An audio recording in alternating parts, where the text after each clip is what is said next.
Morning light crept over the dry, cracked streets of Dry Hollow, casting long shadows across the hastily built gallows in front of the courthouse. A thick rope hung lazily from the beam, swaying in the wind like it was waiting for someone's neck. That neck belonged to Ruth Washington, a black woman wrapped in a gray headscarf, hands bound behind her back, standing tall in the center of a bloodthirsty mob. They had already made up their minds Ruth was guilty, not because of proof, but because of her skin. The dressmaker's wife had been found dead. A rancher's son went missing. A child was wounded, and the town needed someone to blame. Ruth had washed the town's linens, rocked their babies, and baked pies for funerals. Children used to call her Miss Ruth with the soap smell. But that morning, no one remembered. All they saw was a woman who looked like the rebels rumored to be raiding from the south. "We don't need a trial," a widow screamed, her veil trembling in the wind. "She's one of them." Sheriff Hank Morley stood below the platform, gripping the folded charges with a trembling hand. He didn't want this. Everyone knew Ruth was innocent, but he wasn't brave enough to stand against a town caught in hysteria. Ruth faced the crowd with terrifying calm. No one asked where she'd buried her mother just yesterday, alone by the eastern cotton fields. No one cared. Then came the thunder of hooves. A shout rang out, "Someone's coming." Out of the orange haze rode Silas Monroe astride a pale silver horse, a former Union soldier believed dead since Gettysburg. 10 years gone, and now back from the wilderness. He said nothing at first, just dismounted, walked straight toward the gallows. "Take the noose off," Silas said, voice like granite. The mob fell silent. Ruth blinked as if seeing a ghost. Once when they were children, he had handed her half a cornbread behind the stables. That day he'd given her kindness. Today he gave her hope. Silas Monroe's presence had shifted something in the air. The crowd, once brimming with bloodlust, now murmured in confusion and defiance. Sheriff Morley adjusted his collar, suddenly sweating in the morning chill. "What business is this of yours?" Monroe barked, a rancher with red suspenders and tobacco-stained teeth. "You ain't lived here in a decade." Silas didn't flinch. His eyes were fixed on the noose. "That woman was my friend long before your memory stretched back to Sunday." Laughter erupted, nervous and sharp. But Silas kept walking until he stood between Ruth and the executioner. Then he turned to face the crowd. "What's she accused of?" he asked calmly. A woman in black stepped forward. "My daughter's engagement ring was stolen, and I heard Ruth bought sugar that same week." "Where'd a washerwoman get coin for sugar?" "She also ain't been to church in 3 Sundays, another voice chimed in. "And she talks to herself in the alley," said a third, as if gossip could hang a person. Silas lifted a hand. "So we're hanging people now for buying sugar and praying in silence." No one laughed this time. Then someone pushed through the crowd, a man with gray hair and spectacles. Dr. Elijah Crane, the town's physician. He raised his voice above the tension. "I'd like to ask the accused a question," he said. Ruth looked down at him. "Go ahead, doctor." "Where were you the night Mrs. Whitmore was murdered?" Ruth answered firmly. "At the Holloway farm. Miss Lila Holloway went into labor early. I stayed until morning to help deliver the child." "Anyone to confirm this?" Crane asked. Ruth nodded. "Her husband, her 2 sisters, and the child I helped bring into this world." "Then let's bring them here," shouted a man from the back, his hat crooked and dusty. "We tried," Crane said, "but their wagon wheel snapped on the river trail this morning." Convenient silence. Silas crossed his arms. So this town was going to kill a woman based on rumors and a stolen ring without even waiting for the only people who could prove her innocence. "She's still black," someone shouted. "That's reason enough." The words rang through the square like a slap. Silas stepped down from the gallows platform slowly, deliberately. "Then maybe it's not just Ruth on trial today. Maybe it's this town." And just then a boy's voice pierced the tension like a gunshot. "Leave her alone." All eyes turned. A gangly barefoot boy with shaggy blonde hair was pushing his way forward. He held up something in his trembling hands, a necklace silver with a broken clasp. "That belonged to my sister," the boy cried. "We found it yesterday, in Buck Calder's saddlebag." Gasps spread like wildfire. Buck Calder, one of the loudest voices calling for Ruth's death, turned sheet white. The square froze. All eyes locked on Buck Calder, who had gone stiff as a fence post. His hand hovered near the pistol on his hip, but he didn't move. The silver necklace in the boy's hand gleamed in the sun like a mirror reflecting shame. "I saw him drop it," the boy stammered, pointing a trembling finger. "Saw him toss it in the barn when folks came looking." Buck's eyes narrowed. "That's a lie, boy." Silas stepped between them before the boy could speak again.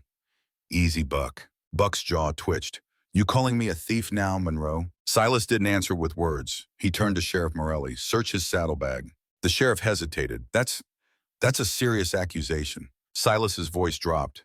And you almost hanged an innocent woman without blinking. Pressure mounted in the silence. All it would take was one brave step. Morley nodded slowly and gestured to his deputy.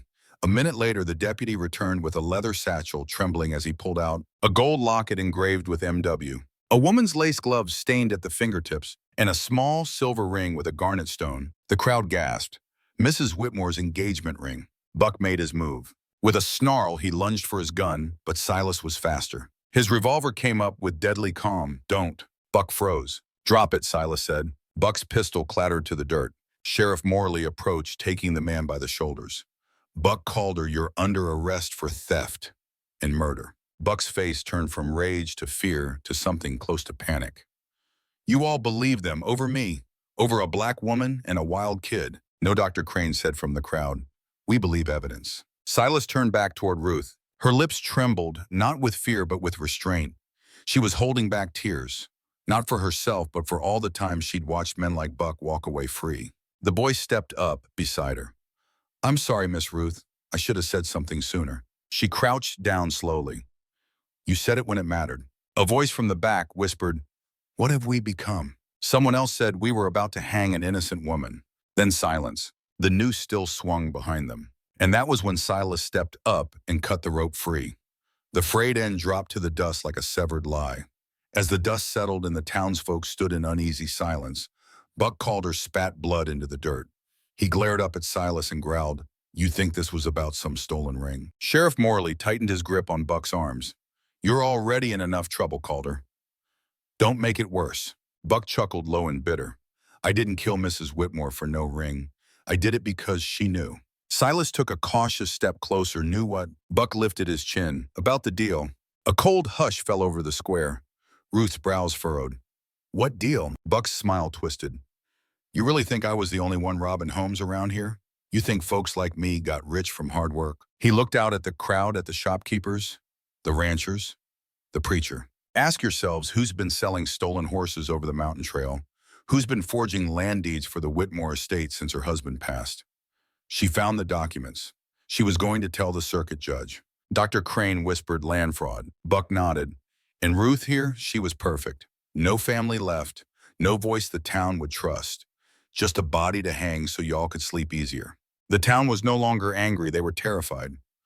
Eyes darted, faces paled. A woman near the bakery clutched her husband's arm. The preacher looked down at the Bible in his hands as if it had betrayed him. Silas glanced at Sheriff Morelli, whose face had gone completely gray. "Who else is in on this?" Silas asked quietly. Buck sneered. "Wouldn't you like to know?" Then Ruth stepped forward. "No," she said firmly. "I think we already do." She turned to face the crowd. "You all knew something wasn't right. You let yourselves believe I was guilty because it was easier than looking at the rot in your own town." Not a soul replied. "I've been sweeping your floors and scrubbing your shirts for 15 years, she continued. "You knew me, but the second fear knocked, you forgot." The silence was so deep you could hear the creak of the gallows swaying in the breeze. Silas laid a hand gently on her shoulder. "We're not done," he said. "Not yet." 3 days later, the gallows were gone. Sheriff Morley had it torn down himself beam by beam until nothing remained but footprints and silence. Buck Calder was taken by stagecoach under armed guard to the territorial capital, where he'd face charges not just for murder, but for a conspiracy, land fraud, and attempted lynching. And he wouldn't be the last. Within days, names began to surface. 2 land agents, a banker, and even the town's own deputy had played roles in falsifying land transfers and staging burglaries that conveniently pinned blame on outsiders. But Ruth Washington didn't leave. She stayed. It was the boy who gave her the strength to stay. Eli, the barefoot child who'd stood between her and the noose, came to her porch every morning with a fresh roll or apple from his mother's kitchen. He didn't say much, just sat with her, like the town was learning how to listen again. And Silas Monroe. He took up a small job rebuilding the burned barn behind the Whitmore house, said it gave his hands something to do while the law played catch-up with justice. One afternoon, while the sun bled gold across the horizon, Ruth walked to the edge of town where the cemetery sat. She carried something in her hand, a piece of the noose that nearly killed her. At her mother's grave, she buried it in the soil, soft and warm with late summer rain. "Not your burden anymore," she whispered. That night, the town council met and voted unanimously to name Ruth the official community liaison, a bridge between freed black families, newcomers, and the white townsfolk trying finally to face themselves in the mirror. She didn't smile for the recognition. She smiled because they listened. Eli grew up to become a teacher. He taught history, all of it, the painful parts, the parts no one wanted to remember. He always wore a simple silver chain around his neck, the same one Ruth had once been accused of stealing. And Silas. He left again after winter thawed, but not without a letter. Ruth, you saved more than yourself on that platform. You saved them too, even the ones who didn't deserve it. If I never find peace again, I'll still know where it lives in Dry Hollow. Because of you.